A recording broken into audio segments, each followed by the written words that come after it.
I got quite stressed with like winning the dice roll and things, because going first is a huge important part. But between then and now, I've sort of learned like it's up to chance.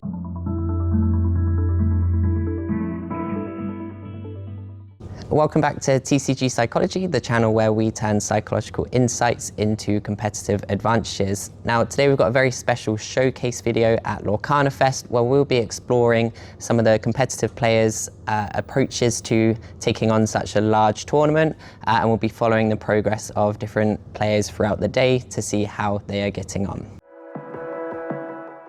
Hello everyone, I'm here with Ali at Lorcana Fest, who's just finished her first round. Do you want to introduce yourself a little bit, where you're from and what deck you're playing? So I'm Ali, I play locally in Ipswich, but I play a lot of Lorcana. I've been playing for about a year and a half now, and I just like to play decks with shiny cards in. Yeah, don't we all? Yeah. So what deck have you brought with you today? I'm on Amber Steel today. I haven't practiced with it that much. But my boyfriend was like, oh, it's got a shiny card in it. You just have to turn Tiana sideways, so yeah. Awesome. And is this your first tournament, or are you quite seasoned to tournaments? I've done quite a few now. My first tournament ever was Axion about this time last year. But I've done quite a few in between then. And we've got DLC Ghent coming up as well, which I'm excited Oh, awesome. You're travelling for that one? Yeah. We went to DLC in Bologna and that was fun, so we're doing Ghent next, yeah. Great, awesome. So obviously on our channel we're interested about psychology. So how do you prepare yourself for these sorts of tournaments to get in the right mindset for the day? For me, it's all about because it's a Disney game, I like to really fully embrace the Disney. Like, obviously I'm dressed as Anna today, and I have like a little Anna plushie that I bring with me, because I used to play a bit more like meta decks, and I used to get really, if I didn't win when I was playing them, I'd get really grumpy. So now I go full on Disney vibe, shininess, and then I know I'm having fun even if I lose, and then I find that I actually tend to do better because I'm in a better mood, if that makes sense. Yeah, so maybe instead of focusing so much on the meta, you sort of enjoy being part of the experience and being 100%. part of the crowd. Yeah, awesome. Yeah. And what are you trying to get out today? What are you aiming for? I'm just here to have fun. I have seen a Simba plushie on the prize wall. I'm going to make my boyfriend get with his tickets, because I'm probably not going to do that great today. But yeah, I'm just here to have fun, soak up the vibes, meet more people. Yeah, that's pretty much it. Yeah, awesome. Well, it was great to meet you and introduce you to our audience, and best of luck with the rest of the day. Thank you very much. Okay, so I'm here with James after round 2. James, do you want to introduce yourself to our audience? Yeah. Where you're from and what deck you're playing? Yeah, of course. Hi, I'm James. I've been playing since the beginning, so set 1 of Lorcana, first card game, so very much looking forward to that. And I have been having fun with it. So originally I'm from the Watford area, so I play quite a lot in London. Currently I'm in uni in Nottingham, so I play in the Nottingham area, Mansfield, that kind of place, yeah. Great. And what are you studying at uni? Education. English education. Cool, so, awesome. You have to be an English teacher, yeah. Yeah. So we're here at Lorcana Fest. What deck are you using? Yeah, so I'm on green-blue. No changes this meta. Yeah. Playing the same. I came second at Wakefield, so awesome. Very happy with that. If people want to look it up the list, if I don't do well today, it doesn't get published. It'll be the same as the Wakefield list, but I've swapped 2 cards around. So yeah. Awesome. And then when it comes to these tournaments, we were talking a little bit about how you've been playing from the start. You like to travel around the UK. Yeah. How do you sort of get yourself ready for these tournaments from a mental point of view? Yeah. So I suffer from anxiety quite a lot. I'm quite an anxious person. So it can be tricky, especially going to sleep like last night, and if I do well enough, going to sleep tonight for tomorrow. But so a lot of my preparation is making sure, because when I'm making the decisions, I want to be making the best decisions. So like I get all my practice in the weeks and months beforehand, right? Like I know what I'm going into, what I should hopefully be playing against. And then yesterday and the day before, I did a bit of testing with my friends online, but most of the day I just spent building Lego, just like chilling. Making sure that I could get to sleep. Yeah. No caffeine. Just like try and be zen as possible, and Yeah, sort of get into a zone where you're not necessarily just overthinking the deck or what's going to happen at the tournament, but rather try and distract yourself and keep your mind calm, really. Exactly, that's exactly it. And then when you're at these tournaments, obviously you mentioned you finished second in Wakefield. Yeah. What's it like going from sort of the early rounds to adding on that pressure of being into the top two of all of a sudden? Yeah. Luckily for me, the whole time, last tournament, I was off stream. So I got to be just sort of, I was on the top tables, but I was sort of on the lower top tables, so I could just sort of coast by, not be on stream. But luckily for me, my finals match was on stream, but it was a very, very chill finals.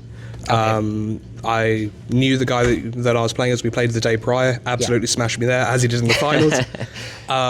But we were friendly, we were fun, we still keep in contact. Like, it was a nice environment, because at the end of the day, we both went home with great prizing, both had a great time, really good showing from both of us, Yeah, awesome. And I think that's really a key part of these tournaments is we want to be competitive, right? But also at the end of the day, we want to have fun and enjoy the experience.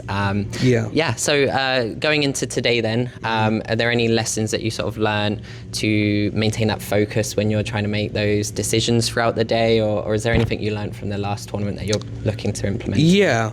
So last tournament, I got quite stressed with like winning the dice roll and things, because going first is a huge important part. But between then and now, I've sort of learned like it's up to chance. Yeah. Like people can try and cheat, but at the end of the day, like they're probably not going to be able to. It's dice. So it's like getting better. Like if you do lose the dice roll, getting better to go second, learning, because my deck's a control deck, so there's a lot of lines to learn going second. Yeah. But you get that extra card, you get that safer ink usually. You just have to hope you don't go into aggro or something and lose the die roll. But and then you just keep going. A lot of times in the past, I'd like try and like not get IDs, but once I knew that I was safe, I'd like relax. But it's like no. Keep pushing day one, go home, get some rest, push day two. Yeah. Win as much as possible, try and get that higher seed so you're consistently going first when you want to. Yeah. And there's a couple of really great tips in there, and I think one of the big things from that is, from a psychology point of view, we want to control the controllables. Yeah. We don't want to be stressing about what we can't control. So things like the dice roll, right? Yeah. Like you mentioned, we can't control that. So if we stress about it, we're just adding extra stress to us unnecessarily. Yeah. So it's great to catch up with you, James. Yeah, thanks for having me. Yeah. Wish you the best of luck with the rest of the day. Yeah, thank you.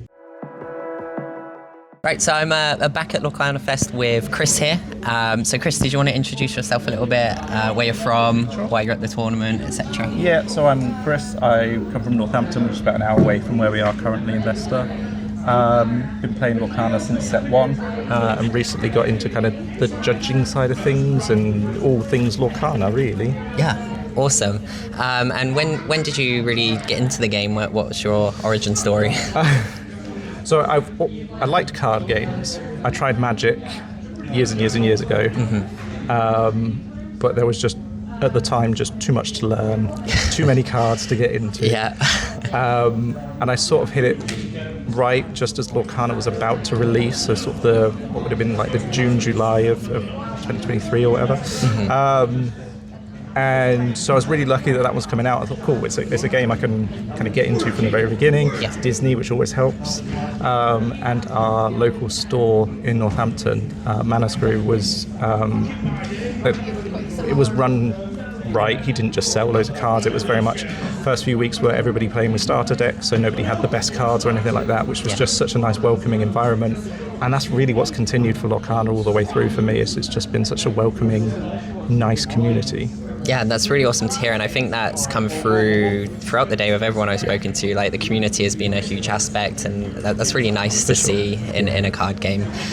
You mentioned a little bit there about Magic and the number of cards there. Coming from a judge's perspective, what do you do to make sure that you're like ready to be able to make decisions and make calls on the spot when it comes to the number of different cards that you might see on a tournament day? the main thing is just knowing the underlying rules, and then you can just apply that to whatever new card and that type of thing. The classic reading the card explains the card kind of thing comes in. If you understand the underlying rules, and then just when you're at a table, if you don't know the card, most of us do, I swear, but if you don't know the card, you can just sort of have a bit of a read of it and go, okay, so these are the rules that are applying, this is what's going to happen.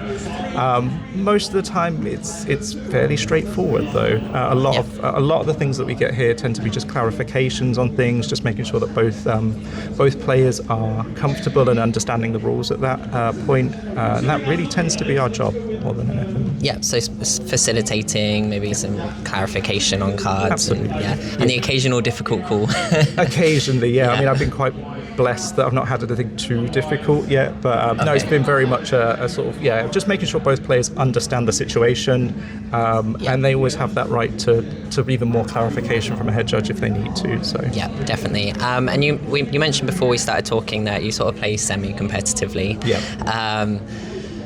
What do you feel like is the biggest difference between like preparing for a tournament as a player versus preparing for a tournament as a judge? For a playing perspective, it's playing a lot, knowing your deck, knowing the matchups that deck is going into and how that's going to sort of match up with everything else, and equally like deck choice and all of those things. So you're very much involved in the kind of world of the playing side of things and how the cards are actually working against each other. Whereas for a judge, it's a little bit more on the, I guess, just the logistics side of things, making sure that you're here on time, ready to go. I say most of the background work is done already. Keeping up with comprehensive rules, which got the change a week or two ago, which had some decent changes. So it's just reading through that, understanding, and then knowing what are the probable big things that we're going to get. Vanish was a big one. We knew we were going to get questions about that. The other one was the Donald Duck with date one, whatever that one was. Oh, Perfect Gentleman. That's the one. We knew there'd be questions about that one at I think Cardiff. So it was just making sure everybody's on the same page as to how that's going to work, and just making sure you know what the procedures are. So if there is a problem, we know what's going on, so everybody's just really consistent with it. Yeah, great. And then when it comes to sort of knowing those procedures and knowing what potentially might have gone wrong in a call that you're answering, how do you manage to stay like objective in the situation rather than letting the emotions of a tournament influence the decision that you're ultimately making? For me, and I think a lot of the judges, if not all, would say it's quite easy just to take a step back, because we're there to make sure that both players are comfortable and happy, and make sure that they feel looked after, even if it's a call goes against them. We are first and foremost customer service at that point. So whilst yes, we're there to enforce the rules, and that's I suppose the other side of it, but we are customer service first and foremost. So it's just making sure that, look, we're going to enforce the rules because these are the rules. I mean, I had a call in Cardiff which it was just like, really sorry, but this is just the rules, and that's my job here, is to enforce that. So it's quite easy to say, let's just say level-headed in that, because you're not invested in the people or that type of thing. It's just, these are the rules, this is what's going to happen. Do you both understand that? Excellent. And then if there needs to be some sort of care afterwards where we need to just take people through it, we'll do that.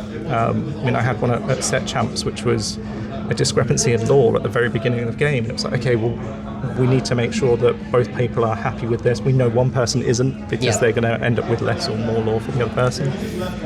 But afterwards, it's then just going up and just saying, are you okay? Do you understand that? Is there anything we can do, etc.? For the most part, both of them were like, yeah, it's fine. The call is the call, and that's the easiest way just to take the emotion out of it. It's just, I'm here to set the rules and follow those. And you mentioned being able to step back and sort of giving yourself that space. What do you do in that moment to sort of like make sure, okay, I'm in the right headspace now to make that call? Don't rush. It's always the one. Don't rush into that. Okay, right.